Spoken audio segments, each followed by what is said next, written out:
When Hitler became dictator of Germany, he applied what he wrote in his book, Mein Kampf.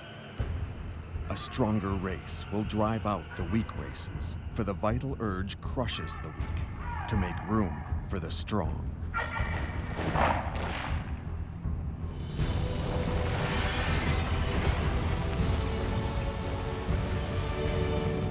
How did Hitler manage to take power and become the supreme leader, the Führer?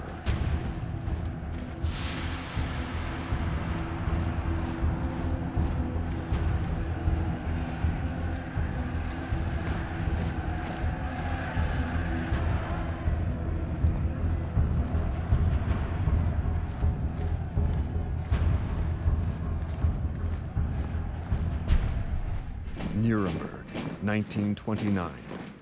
The Nazi Party Congress is the real beginning of what German playwright Bertolt Brecht will call the resistible rise of Adolf Hitler.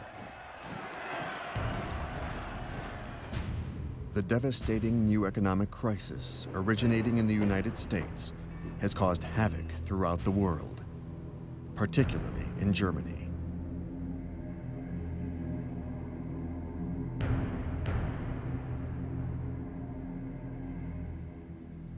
One after the other, factories close their doors, and the number of unemployed reaches the astounding figure of 6 million.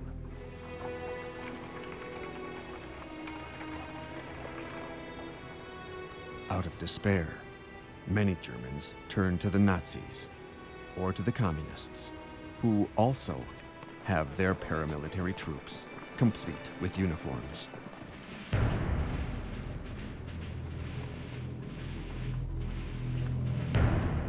Communists and Nazis clash violently in all the elections that follow.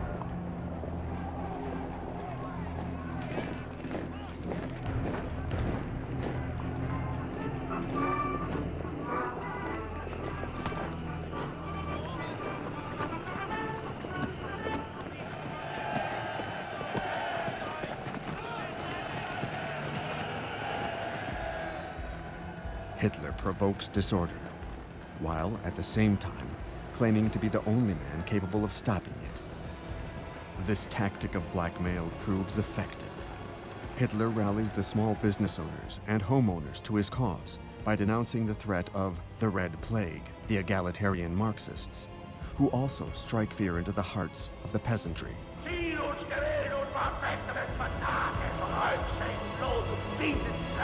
The result is astonishing.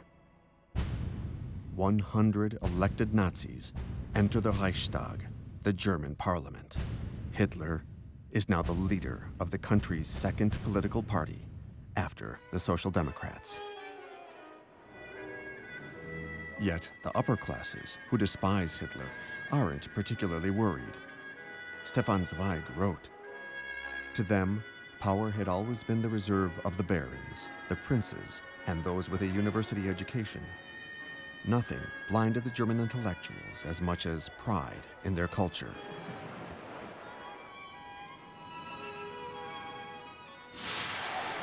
And in the meantime, Hitler's rise continues. In just a year, he comes to dominate the extreme right in Germany. Veterans associations, such as the Steel Helmets, with 500,000 members, will have to obey his orders.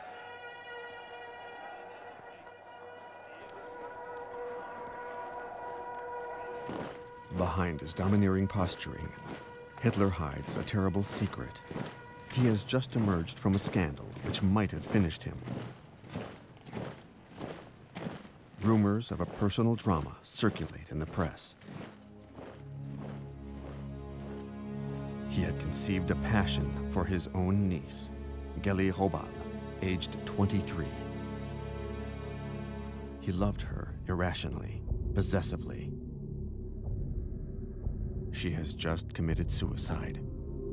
She was living with him in his Munich apartment.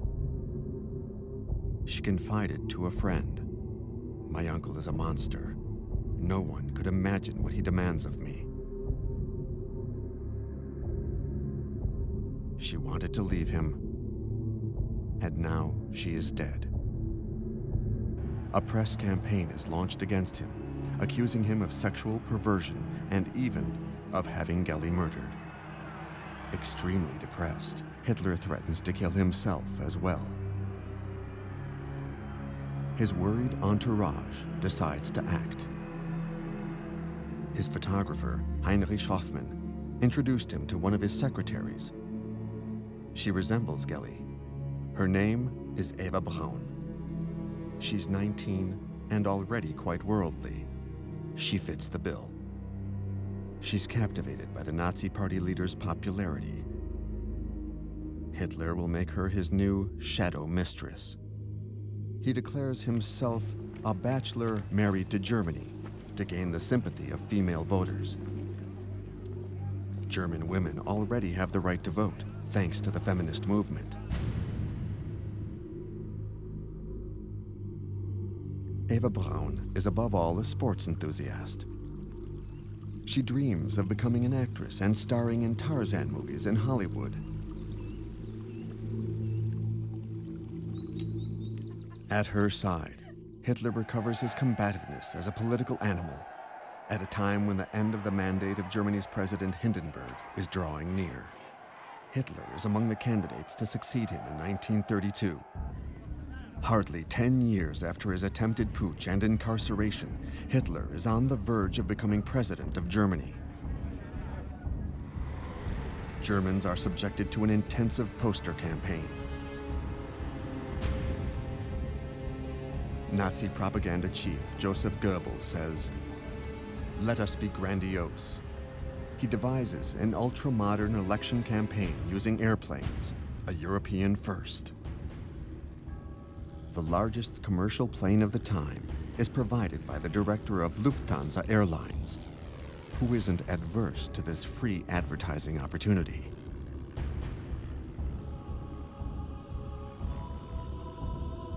Hitler, wearing a leather helmet, sets off on a tour of some 100 German towns where he can gauge his popularity. His pilot, Hans Bauer, recalled, "We flew in all kinds of weather, even in storms. Canceling a rally was out of the question. People ended by losing their fear of flying." Hans Bauer's conclusion? Hitler contributed to the expansion of air traffic. Goebbels invents the slogan, "The Führer above Germany." He forges the myth of Hitler the Supreme Savior during these aerial hustings, carefully filmed and then projected all over the country.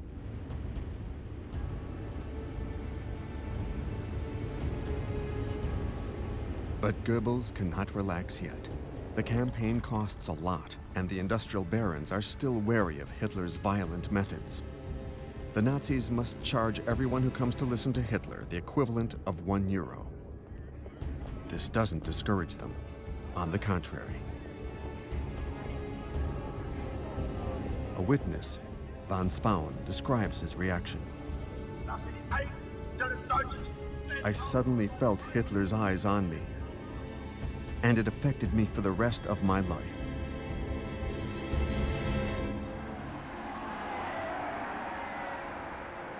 A week before the presidential elections, Hitler brings together 100,000 Berliners, sick of the traditional parties, who seem incapable of facing the crisis. 20-year-old Jutta Rüdiger is in the crowd. "I can't explain the state that unemployment plunged us into.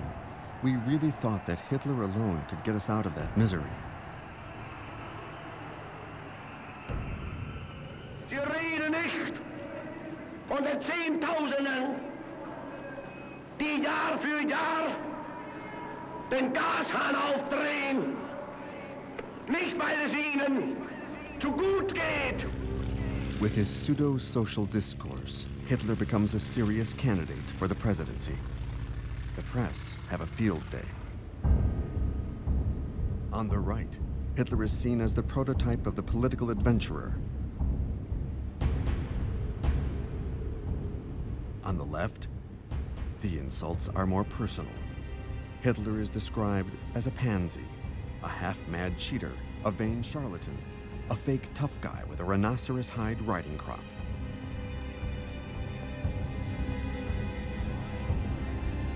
The outgoing president, Marshal Hindenburg, although a reactionary monarchist, is supported by the left. This paradox reflects the growing danger of Hitler's rise, as is hammered home by his most determined opponent, Social Democrat leader Otto Wels. Es ist keine Minute Zeit mehr zu verlieren. Nur einen Gedanken, ein Ziel kann es noch geben.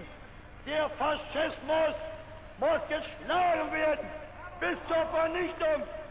Arbeit und durch für die Freiheit, die Republik und die deutsche Arbeit.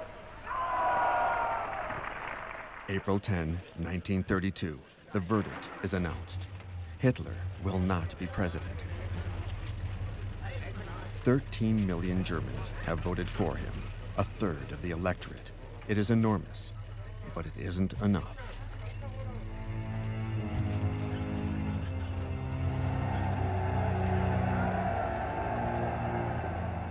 Hindenburg, re-elected thanks to the Social Democrats, wants to be free of his dependence on them. He instigates a new election. And Hitler, continuing his resistible rise, starts campaigning again.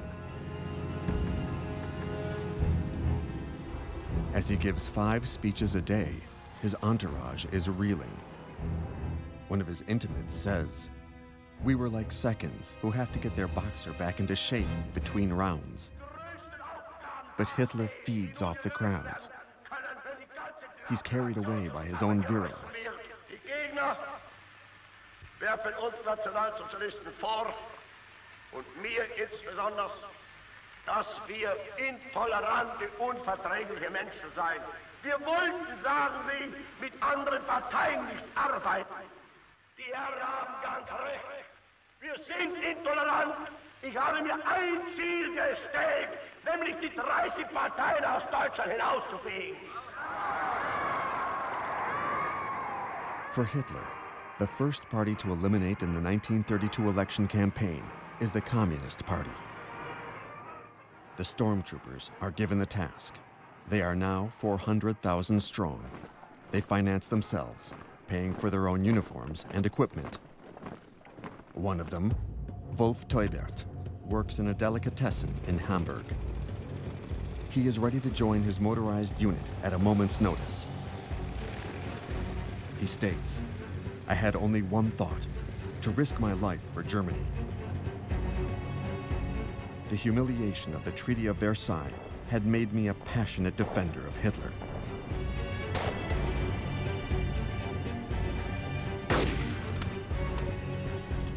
There was companionship, solidarity, and pride in wearing a uniform. We, who were ashamed of having been too young to have fought in the Great War, took advantage of our elders' experience.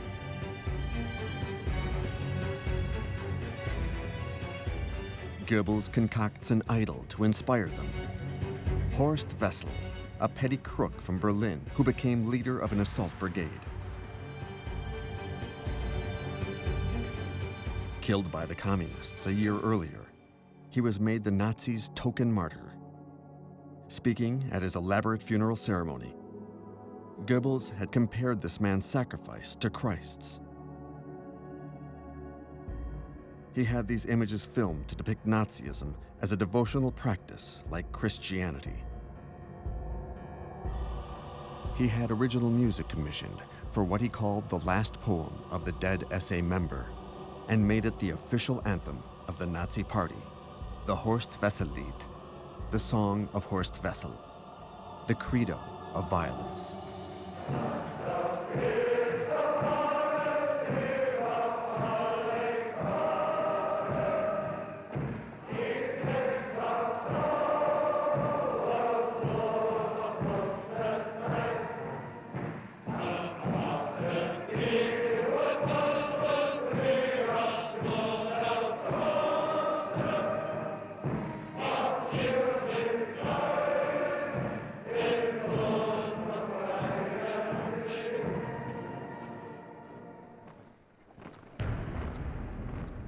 the red front are the communist militias. They always wear workers' caps and Russian blouses. All these militants, men and women, are inspired by their ideals. They too have their combat songs.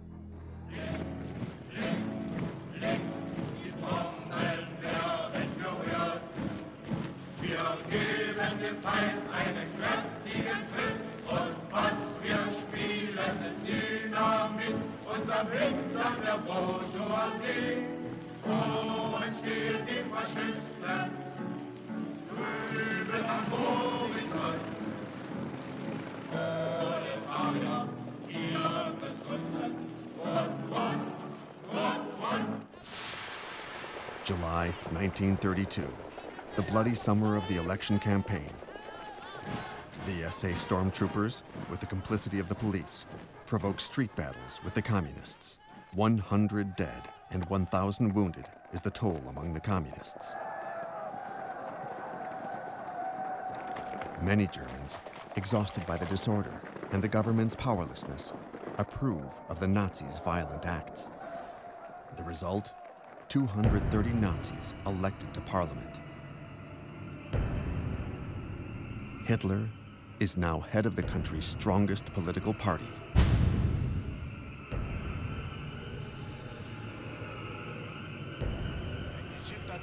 Power is within his reach for the first time. Quickly, however, euphoria gives way to disappointment. President Hindenburg refuses to name him chancellor, head of the government. Hindenburg tells Hitler, "Before God, my conscience, and the fatherland, I cannot hand over power to a party as intolerant as yours."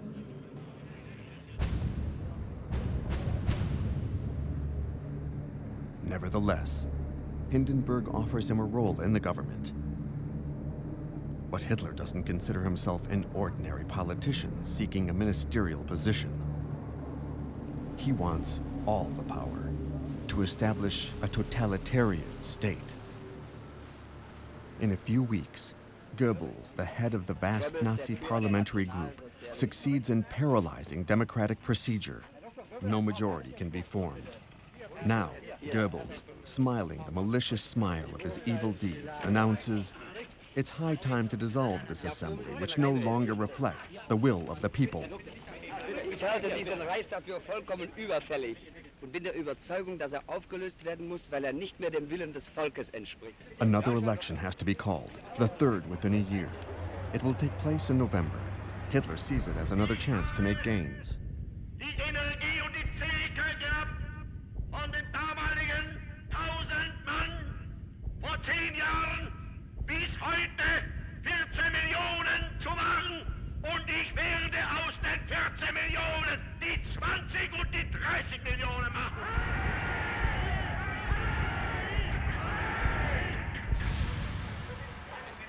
The election's results are a crushing disappointment for Hitler. Surrounded by his personal SS guards, he broods over his failure. He has lost 2 million voters and 40 seats.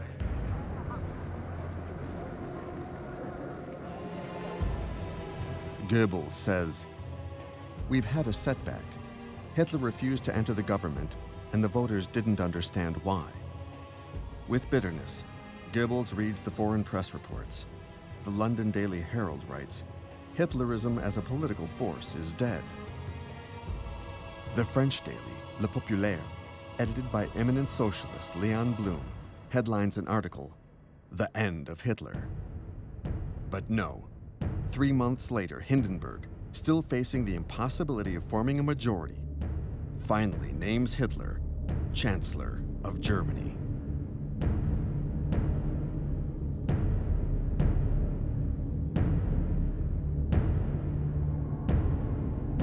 A student in Berlin, Sebastian Hafner, writes, "I've just heard the news. I'm frozen with terror. For an instant, I can physically smell blood and mud. I see something dangerous. like the big, dirty paw of a predatory animal raking its claws over my face. To achieve his end, the wolf disguises himself as a lamb. Hitler reassures Hindenburg by asking for only 2 ministerial portfolios for the Nazis. The Minister of the Interior would be a Munich policeman named Wilhelm Frick, with Hermann Göring at his side, also to control the police, 2 key positions.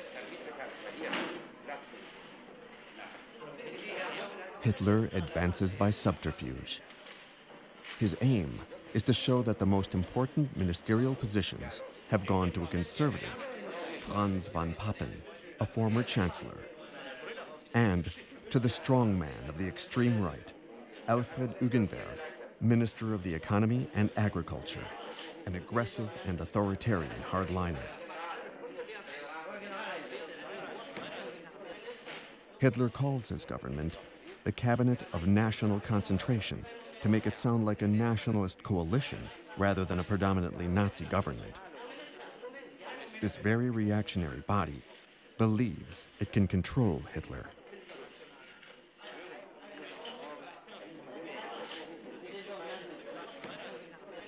Von Papen makes a costly mistake when he says to Hugenberg, "Hitler is our man," to which Hugenberg replies, "We oversee him."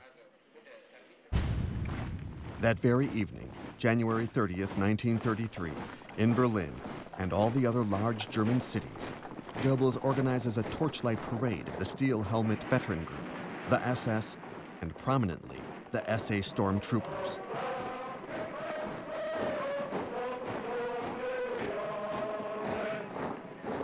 Goebbels declares that 1 million people marched in the parade, but the British military attaché estimates them at less than 15,000 marchers, made to go around in circles for hours by Goebbels.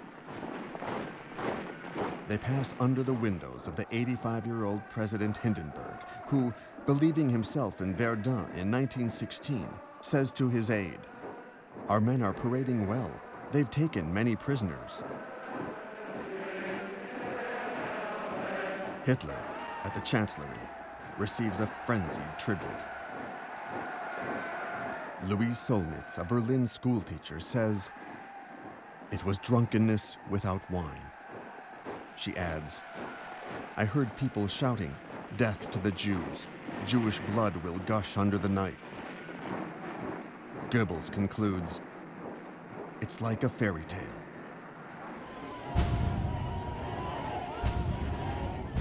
At the Berlin Sports Palace, Hitler delivers his first speech as Chancellor. What is Hitler's plan? Absolute power, but by stages. There are still 200 communists and social democrats in the Reichstag. Therefore, Hitler's first move is to dissolve parliament and call new elections. His speech, broadcast on radio, is an appeal to all voters, even those on the left. Und keine felsenfeste Überzeugung, dass eben doch dann einmal eine Stunde kommt, in der die Millionen, die uns heute verfluchen, hinter uns stehen und mit uns begrüßen werden dann das gemeinsam geschaffene, wiedererkämpfte, bitter erfahrene, neue deutsche Reich der Größe und der Ehre und der Kraft und der Herrlichkeit.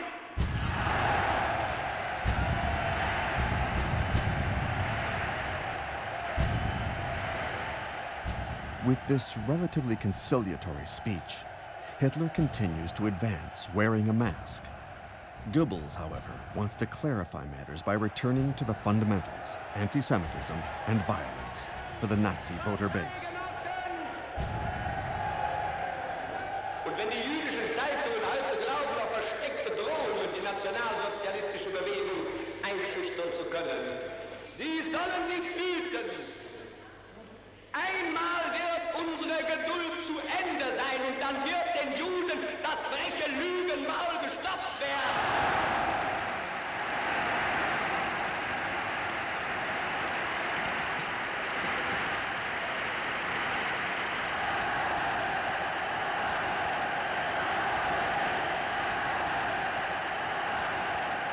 Im Übrigen können unsere Parteigenossen und SA-Männer auch darüber beruhigt sein, dass eher als wir alle denken, die Stunde des Endes des roten Terrors gekommen sein wird. Und wir werden den Herren vom Karl-Liebknecht-Haus bald Töne beibringen, die sie noch niemals vernommen haben.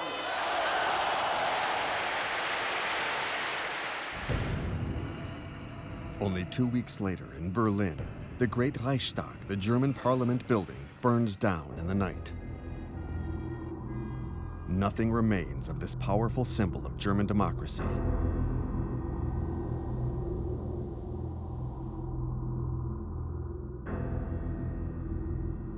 The investigation carried out by the police under Göring incriminates a 24-year-old Dutch communist named Marinus van der Lubbe, suspected of a heavy record of arson.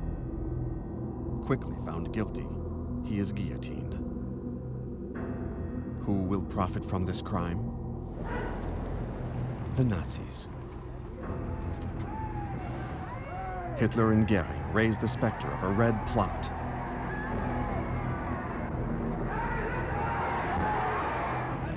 Göring has 4,000 communists arrested, including the leaders. But the Communist Party isn't outlawed yet. For Hitler wishes to maintain the appearance of legality for the legislative elections, which he expects will consolidate his power.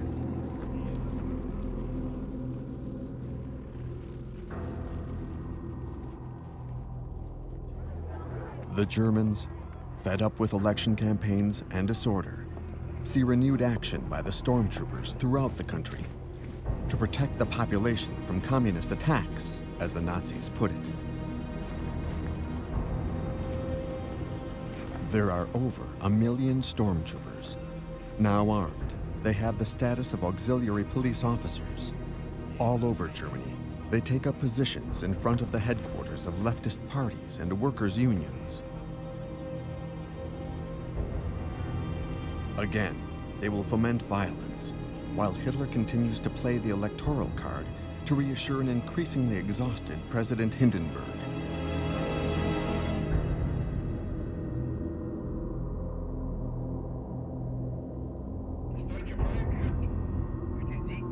Göring, menacing in his Gothic-style armchair, fingering his dagger, gives his doctored version of the election outcome.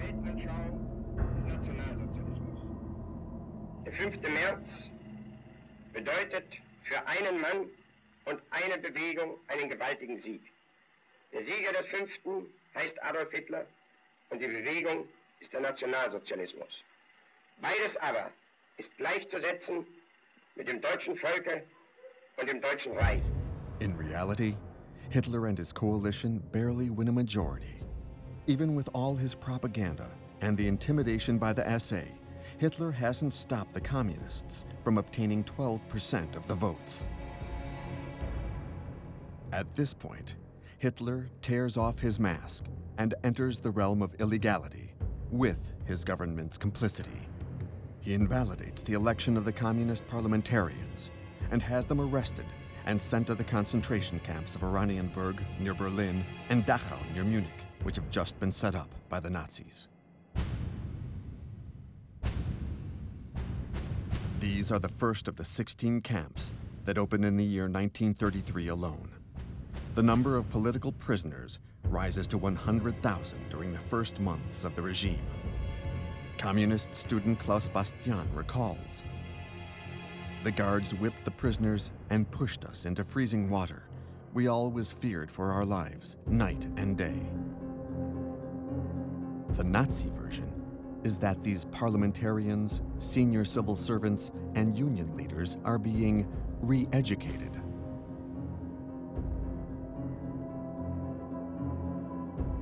The baleful shadow of dictatorship spreads over Germany. Since the Reichstag has burned, Hitler stages the new parliament in the Royal Opera House, surrounded by the SA, and demands unlimited powers. The communist members are gone, most of them to the camps. The 94 Social Democrats who are still present will summon the courage to vote against Hitler. They too will be arrested and sent to the camps, or forced to flee the country. 441 members from the extreme right to the Catholic center listened to Hitler's long, rambling speech intended to bolster the people's illusions. As always, he promises the earth, the end of unemployment, relief for peasant farmers, respect for the law, and above all, peace. The assembly votes its own demise by granting Hitler full powers for 4 years.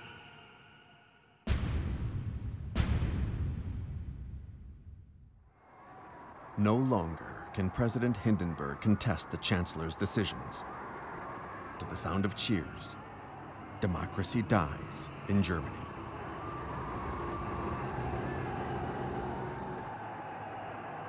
The fact that Hitler, whose power is based on anti-Semitism, now leads one of the world's most advanced industrialized countries, is seen as a universal threat. All over the world, anti-Hitler demonstrations, like this one in New York, protest against his barbarity, his obscurantism, and his anti-Semitism. All call for a worldwide boycott of German products. To dissuade them, Hitler orders a day-long boycott of Jewish-owned stores in Germany, meant as a warning.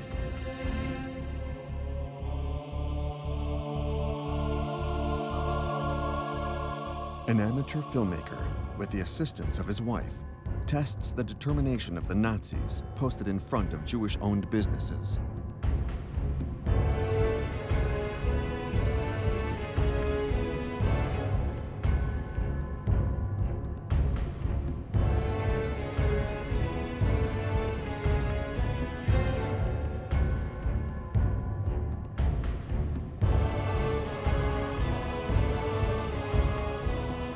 Jews in Germany are horrified to see essay posters that read, "Not a penny for Jewish capitalism, buy German," and "The Jews are the cause of our downfall."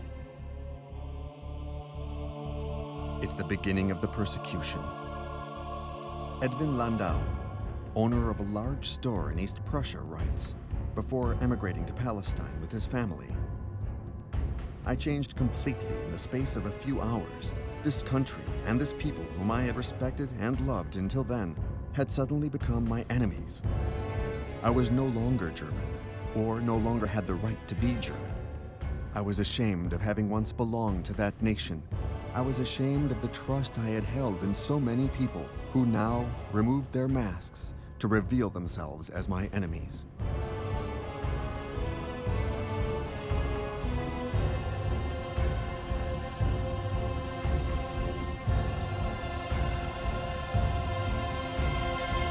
Anti-Semitism had contaminated the universities. Nazism is perverting people's minds, turning them against modern culture, imposing an intolerant sectarian ideology that will lead the students themselves to burn books. With the help of school children and directed by stormtroopers all over the country, they gather works from libraries, bookstores, and publishing houses that reflect what Hitler terms an un-German spirit. On the Nazi blacklist are authors Karl Marx, Sigmund Freud, Stefan Zweig, and 300 others, mainly Jewish or communist writers. 12,000 titles are condemned. Hundreds of thousands of copies must be burnt, and the stormtroopers prepare the pyres.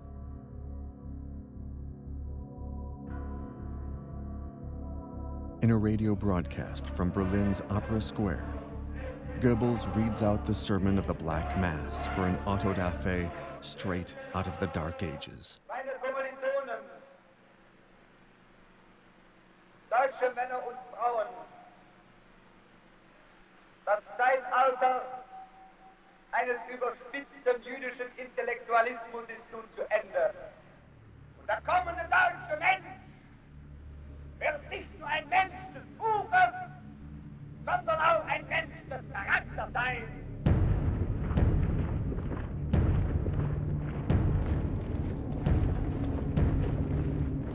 A young Berliner, Dorothea Günther, is present at the Autodafé and the Nazi ritual.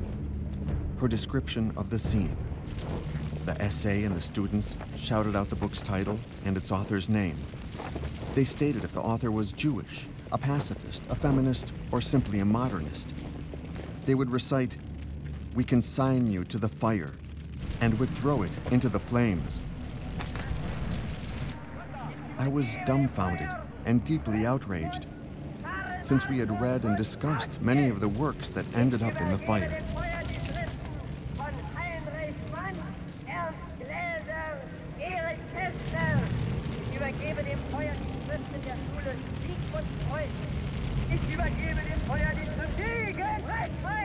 French socialist leader Léon Blum wrote, "What was needed in Germany was for the communists and the Social Democrats to fight together."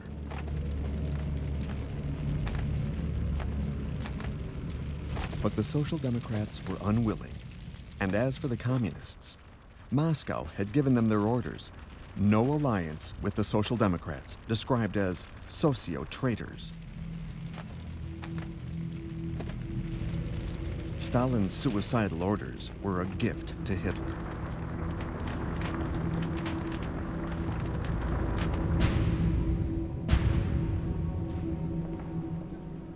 Hitler suppressed the unions. Now, on July 21st, 1933, he outlaws the Social Democratic Party.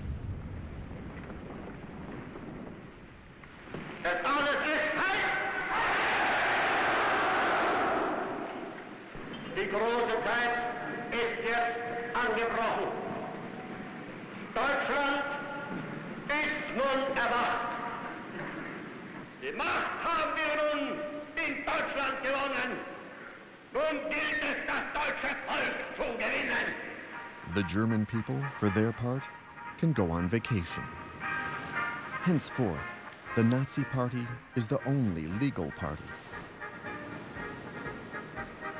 Its anti-Semitic slogans don't seem to stir many people up. They are largely indifferent to the fate of their Jewish compatriots, who, after all, only number 500,000, less than 1% of the population. Half the German Jews would manage to emigrate. Gerda Blockman remembers, "We succeeded in embarking on the condition of giving up everything we owned."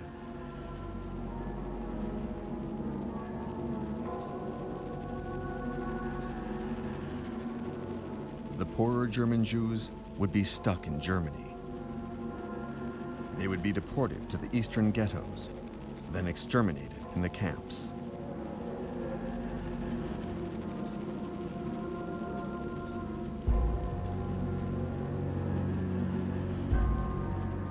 Opponents to the regime would flee, if they can, anywhere they can, especially to France, where they would later be trapped by the German occupation in the war and handed over to the Nazis.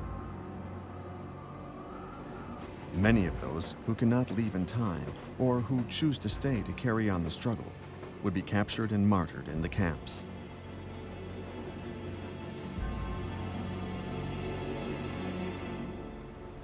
The vast majority of Germans would accept the totalitarian regime.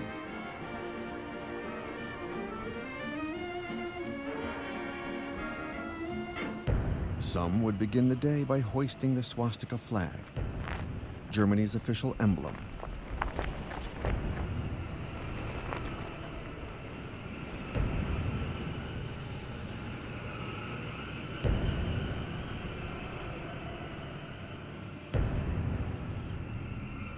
The others, now that Hitler had muzzled the press, would read only Nazi newspapers. Their daughters, too, would learn the compulsory salute. Their sons would enter the Hitlerjugend, the Hitler Youth Movement, which will hone their aggressive tendencies. At school, teachers would show pupils how to handle weapons.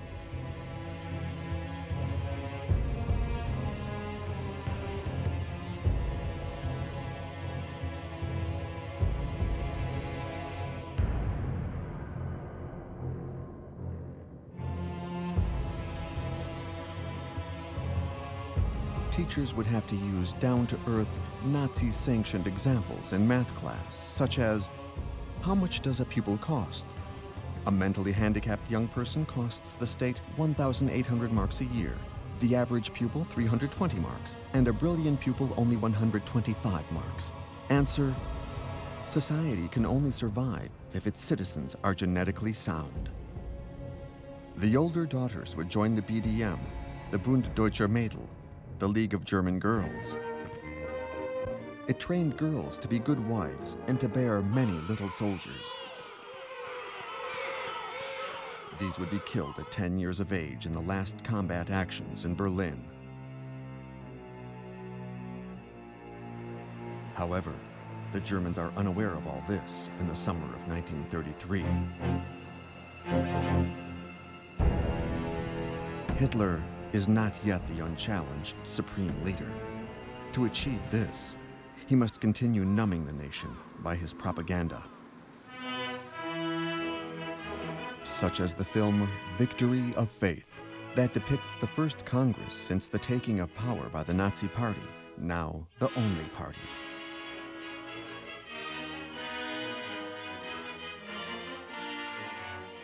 Hitler is well served by the talent of the young director Leni Riefenstahl, who charms him with her energy and beauty.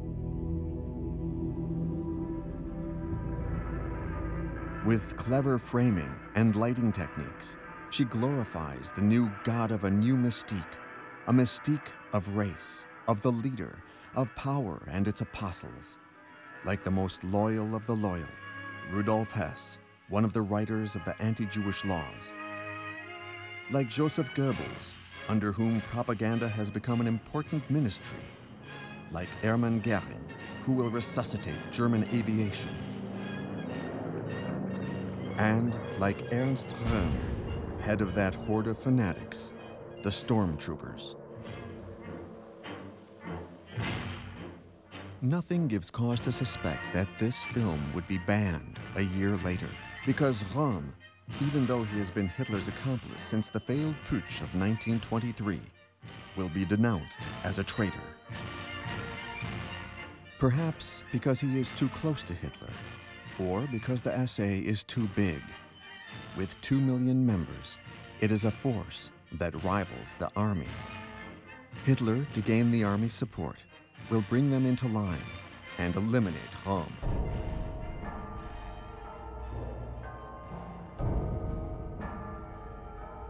It all begins the next summer when Hitler travels to Italy to meet Mussolini in Venice.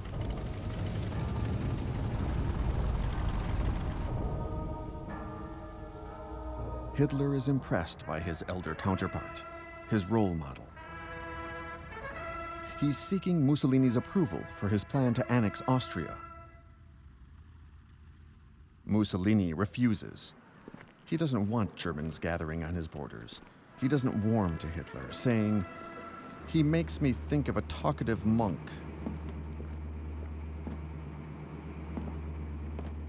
He takes him on a tour of Venice, pointedly starting with his battleship fleet, while Hitler has no naval force. Hitler returns to Berlin, mortified. He understands now that until he rebuilds the armed forces, he won't be able to carry out his plans.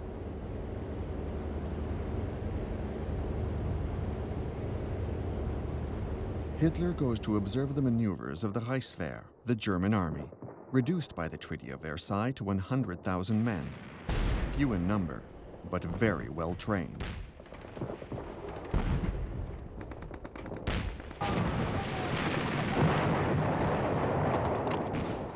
Hitler knows that to wage war, he needs generals, admirals, competent officers, strategists, and trained specialists. He's always promised to free the army of the straitjacket of Versailles and to restore its troop and weapon strength. But the generals want more, in particular to get rid of Röhm and his stormtroopers, who are in a position to supplant the army.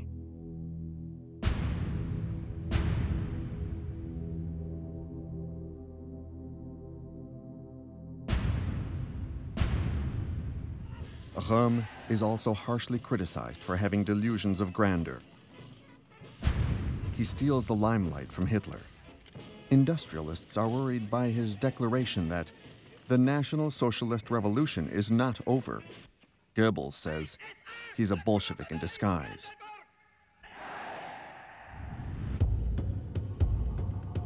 They've been partners in crime for 15 years, but Hitler's decision is firm: to eliminate Röhm under the pretext that he has planned a coup d'etat.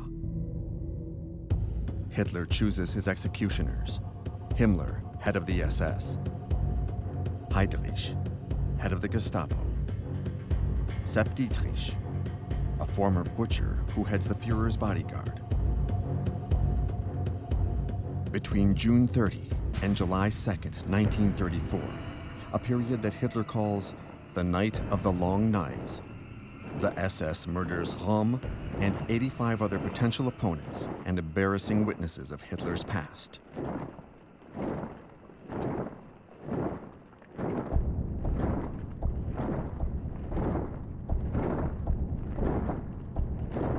With Röhm gone, the stormtroopers lose all their influence and are deployed only to keep order.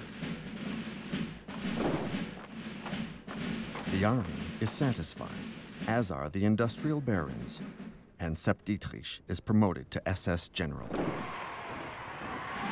When Leni Riefenstahl directs her next film, Triumph of the Will, on the Nazi Party Congress of 1934, only black SS uniforms are seen marching behind Himmler.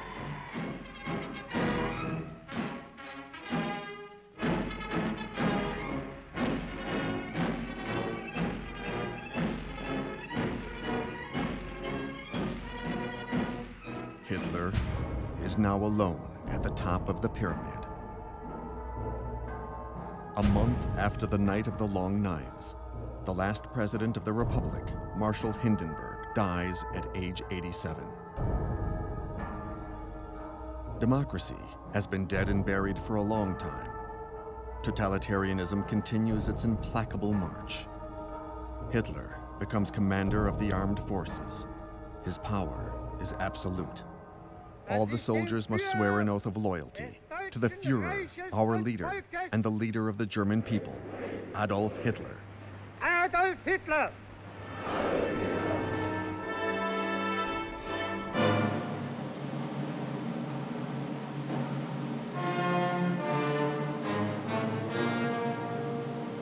Hitler attends the Bayreuth Festival to enjoy the music of Wagner, his favorite composer.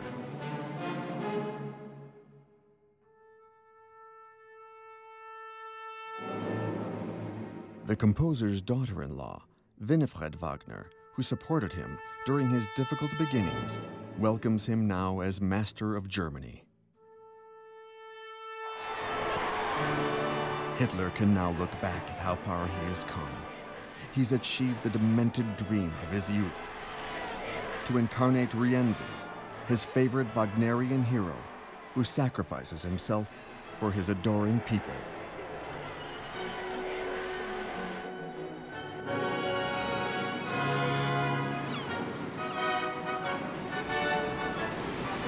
Like Siegfried, he sets sail on the North Sea pursuing his fantasies, accompanied by those who created him, but who can no longer control what has become the Golem, the legendary creature of clay who blinds human beings by his hellish power.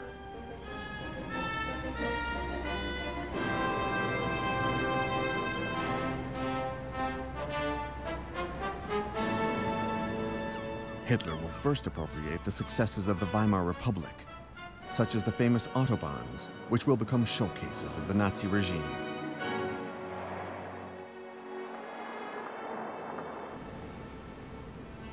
Then, Hitler will strike by passing the Nuremberg race laws.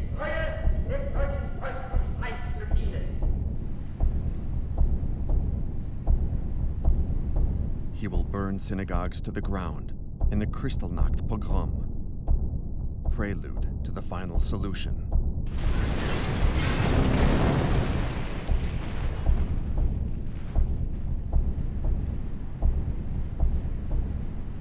He'll violate the Treaty of Versailles by reoccupying the demilitarized zones of 1919.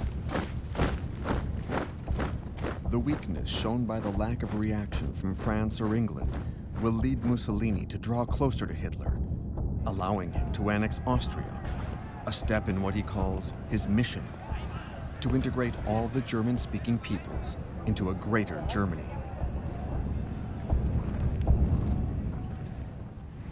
He'll intervene in the bloody Spanish Civil War, sending his bombers to annihilate the population of Guernica, ensuring victory for Franco's fascists over the Spanish Republicans.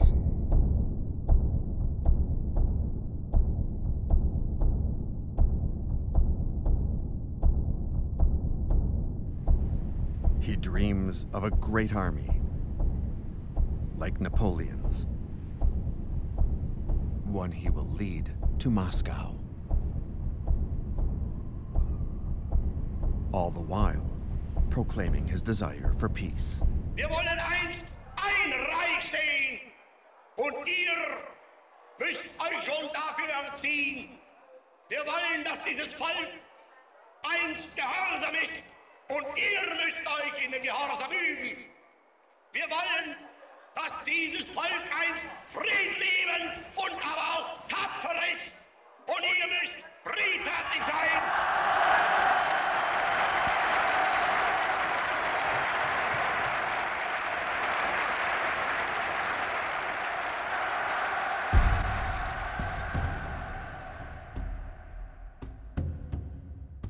The Germans, drained by bombastic speeches and showy demonstrations, will lose contact with reality.